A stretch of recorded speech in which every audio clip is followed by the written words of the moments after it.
Arnar, já, þetta var frábær sigur hjá þínum mönnum.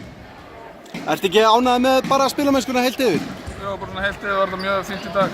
Ánægður með hvernig við náðum eiginlega að drepa leikinn í fjórða. Þið unnið alla leikluta, hleyptu Keflvíkingum einhvern veginn aldrei að ykkur. Þeir þetta byrjuðu mjög vel og svo náðu þeir þessu niður á tímabilinu en við vorum smart svona þegar á reyndi. Hvað myndir þið segja hafi skapað þennan sigur fyrir ykkur?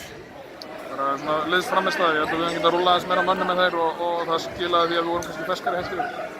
Ertu ánægður með þá breytt sem þú ert komið með núna í Stjörnuliði? Já. Eru þið að fara að challengea? Er þetta Íslandsmeistaratitils lið? Ég ætla að vinna í Þorlákshöfn á 50.